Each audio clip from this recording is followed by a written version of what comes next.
नमस्कार, आप देख रहे हैं मौसम तक चैनल। मैं हूं देवेंद्र त्रिपाठी। 12 दिसंबर को पूरे भारत के मौसम पूर्वानुमान के इस बुलेटिन में आपका स्वागत है। 12 दिसंबर को बहुत ज़्यादा मौसमी हलचलें नहीं होंगी और अगर हम आज की सैटेलाइट तस्वीरों को देखते हुए ये अंदाज़ा लगाएं कि मौसमी सिस्टम कहां पर हैं और किस तरह से इनका प्रभाव 12 दिसंबर को होगा, तो यहां पर आप देख सकते हैं कि मॉइस्चर, अगर आप इस तस्वीर के अनुसार अंदाज़ा लगाएं तो वैसे बादल बहुत ज़्यादा पूरे भारत पर कहीं भी नहीं है, दक्षिण प्रायद्वीपीय भारत के कुछ हिस्सों को छोड़कर। लेकिन मॉइस्चर का प्रभाव आपको दिखाई देगा तमाम जगहों पर। उत्तर भारत के क्षेत्रों में एक डब्ल्यूडी जल्द दस्तक देने वाला है। अनुमान है कि 13 दिसंबर को ये पहुंच जाएगा वेस्टर्न हिमालयन रीजन के पास और इसका जो प्रभाव होगा 13 से लेकर 15 दिसंबर के बीच में उत्तर भारत के पर्वतीय क्षेत्रों में कई जगहों पर देखने को मिलेगा। लेकिन इसके बारे में हम बाद में बात करते हैं। फिलहाल मॉइस्चर यहाँ पर कई जगहों पर है। ये मॉइस्चर कहें जिस तरह का मॉइस्चर लेवल है विंड में, हवाओं में, उसके चलते धुंध थोड़ा-सा ज़्यादा है कुछ हिस्सों में और कुछ हिस्सों में आसमान पूरी तरह से साफ़ है और धुंध का प्रभाव भी नहीं है। दक्षिण प्रायद्वीपीय भारत में रायलसीमा और तमिलनाडु, दक्षिणी आंतरिक कर्नाटक तथा केरल, लक्षद्वीप इन भागों पर बादल हैं। पूर्वोत्तर भारत के क्षेत्रों में कोई बहुत ज़्यादा सक्रिय मौसमी सिस्टम नहीं है, लेकिन डब्ल्यूडी के प्रभाव से अरुणाचल प्रदेश और आसपास के भागों पर कुछ बादल नज़र आ रहे हैं। ये तो रही बात मौसमी सिस्टमों की और वर्तमान कंडीशन की। नॉर्थ ईस्टर्ली हवाओं के प्रभावी होने के चलते north east monsoon south India के कुछ हिस्सों पर सक्रिय रहेगा। यहाँ कोस्टल रीजन पर अगर आप देखें, तमिलनाडु और पुदुचेरी तथा दक्षिणी तटवर्ती रीजन, आंध्र प्रदेश के जो रीजन है, इन भागों में कुछ स्थानों पर हल्की से मध्यम बौछारें गिर सकती हैं। बहुत भारी बारिश की संभावनाएं दक्षिणी प्रायद्वीपीय भारत पर भी नहीं है 12 दिसंबर को। 12 दिसंबर हाल के दिनों के हिसाब से अगर देखें तो one of the less rainiest day होगा, यानी कि बारिश की संभावनाएं बहुत कम नजर आ रही हैं पूरे भारत के क्षेत्र में। उत्तर भारत में पूरा ड्राई है, मध्य भारत में भी मौसम साफ रहेगा, पूर्वी और पूर्वोत्तर भारत के क्षेत्रों पर भी कोई ज़्यादा मौसमी हलचल नहीं है। लेकिन दक्षिण प्रायद्वीपीय भारत पर जहां पर कि नॉर्थ ईस्ट मानसून एक्टिव हो रहा है, यहाँ दक्षिणी तटवर्ती आंध्र प्रदेश और तमिलनाडु के तटीय भागों को छोड़कर आंतरिक तमिलनाडु में कुछ जगहों पर हल्की वर्षा होगी। दक्षिण आंतरिक कर्नाटक में बैंगलोर और हासन के आसपास, मैसूरू के आसपास कुछ बारिश ज़रूर हो सकती है। मैंगलोर में लाइट रेन हो सकती है। बाकी जो कर्नाटक का क्षेत्र है, इन भागों में शुष्क मौसम रहेगा। आंध्र प्रदेश के रायलसीमा क्षेत्रों में जो तटवर्ती हिस्सों से सटा हुआ रीजन है, इन भागों में कुछ स्थानों पर वर्षा हो सकती है। बाकी जो तटवर्ती हिस्सा है, इन भागों में नेल्लोर से लेकर विशाखापत्तनम, कलिंगापत्तनम जो कोस्टल बेल्ट है, इन भागों पर बादलों का प्रभाव बढ़ने वाला है और यहाँ पर उम्मीद आप कर सकते हैं लाइट रेन की कुछ स्थानों पर और आइसोलेटेड प्लेसेस पर मॉडरेट रेन, और ये इंटेंसिटी धीरे धीरे और बढ़ सकती है आने वाले समय में।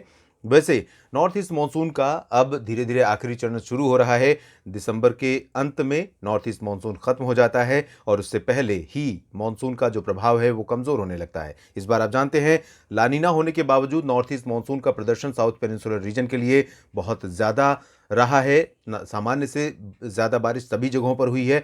दक्षिण प्रायद्वीपीय भारत में सिर्फ तेलंगाना है जहां पर बारिश में कमी रही है। यहाँ तमिलनाडु के आंतरिक हिस्सों में आप देख सकते हैं लाइट टू मॉडरेट रेन की संभावना है। केरल में फिलहाल ड्राई वेदर रहेगा अधिकांश स्थानों पर, लेकिन आंशिक बादल कुछ स्थानों पर दिख सकते हैं और कहीं कहीं पर हल्की वर्षा भी हो सकती है। लक्षद्वीप में भी लाइट रेन, पैची रेन कहीं कहीं पर हो सकती है। सेंट्रल इंडिया में अगर देखिए आप, ओडिशा से लेकर छत्तीसगढ़, महाराष्ट्र, मध्य प्रदेश, गुजरात और कोंकण, गोवा समेत तमाम जगहों पर ड्राई वेदर रहेगा। गोवा में कुछ बादल नजर आ सकते हैं और लाइट रेन आइसोलेटेड प्लेसेस पर हो सकती है। बाकी दक्षिणी मध्य महाराष्ट्र पर भी कुछ स्थानों पर प्रभाव दिख सकता है बादलों का। साथ ही साथ जो दक्षिणी कोंकण गोवा का क्षेत्र है, इन भागों पर भी कुछ स्थानों पर प्रभाव दिखेगा और 13 दिसंबर से ये थोड़ा सा एक्टिविटीज़ यहाँ पर साउथ मध्य महाराष्ट्र, साउथ कोंकण गोवा के रीजन में बढ़ेगा। लेकिन मराठवाड़ा और विदर्भ में कोई परिवर्तन बहुत ज़्यादा होने की संभावना मौसम में आने वाले दिनों में भी नहीं है। गुजरात में भी कोई मौसमी हलचल, कोई मौसमी तब्दीली देखने को नहीं मिलेगी आने वाले समय में। कुछ समय उत्तरी भागों से हवाएं आएंगी और कुछ समय दक्षिणी और दक्षिण पश्चिमी पूर्वी दिशा से हवाएं यहाँ पर चलेंगी, तो मिला जुला मौसम का रूप देखने को मिलेगा। अगर ओवरऑल देखें आप तो इस समय मध्य भारत के ऊपर गुजरात से लेकर ये राजस्थान का हिस्सा, कुछ उत्तर प्रदेश का क्षेत्र, बिहार का हिस्सा, झारखंड, छत्तीसगढ़ और मध्य प्रदेश, महाराष्ट्र का ये जो रीजन है, ये पूरा बेल्ट, इन भागों में हवाओं का रुख लगभग इस तरह से है। अगर अलग अलग पैचेज में सर्कुलेशन है लोअर ट्रोपोस्फियर में, लेकिन अगर हम इसको क्यूमुलेटिव या एक रूप में देखने की कोशिश करूँ बिहार से लेकर गुजरात तक, तो इस तरह का एक बड़ा-सा सर्कुलेशन यहाँ पर है। तो इस तरह हवाएँ सर्कुलेट हो रही हैं और इसी वजह से यहाँ पर मॉइस्चर भी नज़र आ रहा है। मॉइस्चर धुंध के रूप में दिखाई दे रहा है, बादल नहीं है, लेकिन धूप बहुत तेज़ नहीं है। तो धूप को फ़िल्टर करने के लिए ये जो मॉइस्चर है, हवा में नमी है पानी के रूप में, वो पानी, वो नमी धूप के प्रभाव को थोड़ा-सा फ़िल्टर कर दे रही है। तो धूप बहुत साफ सीधी यहाँ पर नहीं पहुँच रही है और यही स्थितियाँ आपको अगले 24 घंटों के दौरान भी देखने को मिल सकती हैं।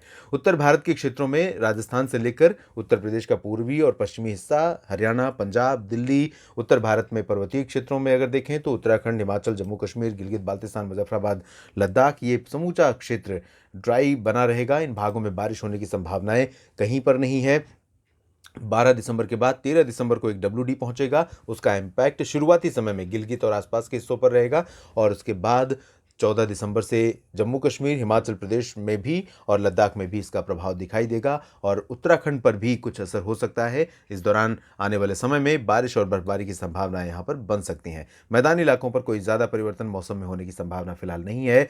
पूर्वी और पूर्वोत्तर भारत में भी सभी जगहों पर शुष्क मौसम की संभावना है। हालांकि अरुणाचल प्रदेश में आइसोलेटेड प्लेसेस पर लाइट रेन हो सकती है, क्योंकि यहाँ पर अभी भी मॉइस्चर यहाँ आ रहा है डब्ल्यूडी के प्रभाव से, लेकिन बहुत अधिक इम्पैक्ट इसका भी नहीं रहेगा। सिक्किम, उप हिमालयी पश्चिम बंगाल, बंगाल का गंगीय क्षेत्र, बिहार, झारखंड, नागालैंड, मणिपुर, मिजोरम, त्रिपुरा, असम, मेघालय, ये समूचा क्षेत्र पूरी तरह से ड्राई बना रहेगा लगातार।